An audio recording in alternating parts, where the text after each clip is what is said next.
इमाम हुसैन की शहादत की याद में आज दुनिया भर में शिया मुस्लिम मुहर्रम मना रहे हैं।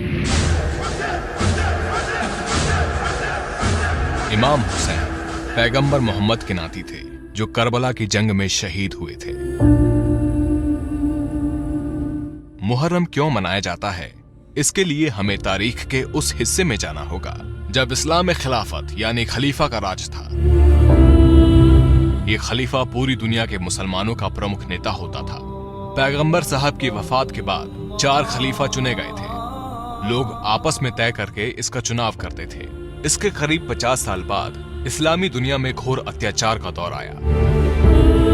मक्का से दूर सीरिया के गवर्नर यजीद ने खुद को खलीफा घोषित कर दिया। उसके काम करने का तरीका बादशाहों जैसा था, जो उस समय इस्लाम के बिल्कुल खिलाफ था। इमाम हुसैन ने उसे खलीफा मानने से इनकार कर दिया। इससे नाराज यजीद ने अपने राज्यपाल वलीद पुत्र अतुआ को फरमान लिखा, तुम हुसैन को बुलाकर मेरे आदेश का पालन करने को कहो। अगर वो नहीं माने तो उसका सिर काटकर मेरे पास भेजा जाए। राज्यपाल ने हुसैन को राजभवन बुलाया और उनको यजीद का फरमान सुनाया। इस पर हुसैन ने कहा, मैं एक व्याभिचारी, भ्रष्टाचारी और खुदा रसूल को न मानने वाले यजीद का आदेश नहीं मान सकता। इसके बाद इमाम हुसैन मक्का शरीफ पहुंचे ताकि हज पूरा कर सके। वहां यजीद ने अपने सैनिकों को यात्री बनाकर उनका कत्ल करने के लिए भेजा। इस बात का पता हुसैन को चल गया, लेकिन मक्का ऐसा पवित्र स्थान है जहां किसी की भी हत्या हराम है। खून खराबे से बचने के लिए हुसैन उम्रा करके परिवार सहित इराक चले गए। मुहर्रम महीने की 2 तारीख 61 हिजरी को हुसैन अपने परिवार के साथ करबला में थे। 9 तारीख तक वो यजीद फौज को सही रास्ते पर लाने के लिए समझाते रहे, लेकिन वो नहीं माने। इसके बाद हुसैन ने कहा, तुम मुझे एक रात की मोहलत दो ताकि मैं अल्लाह की इबादत कर सकूं। इस रात को आशुरा की रात कहा जाता है। अगले दिन जंग में उनके 72 फॉलोअर्स मारे गए। तब सिर्फ हुसैन ही अकेले रह गए थे।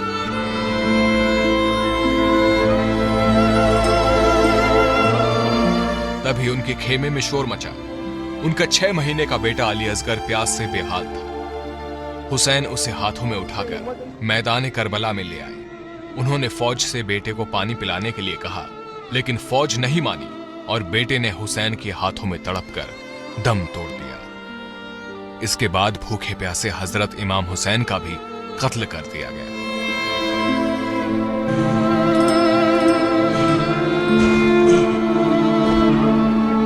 हुसैन ने इस्लाम और मानवता के लिए अपनी जान कुर्बान की थी।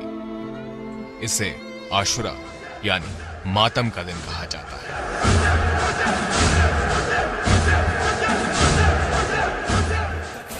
इराक की राजधानी बगदाद के दक्षिण पश्चिम के करबला में इमाम हुसैन और इमाम अब्बास के तीर्थ स्थल हैं। स्पेशल रिपोर्ट दैनिक भास्कर.com की रिपोर्ट।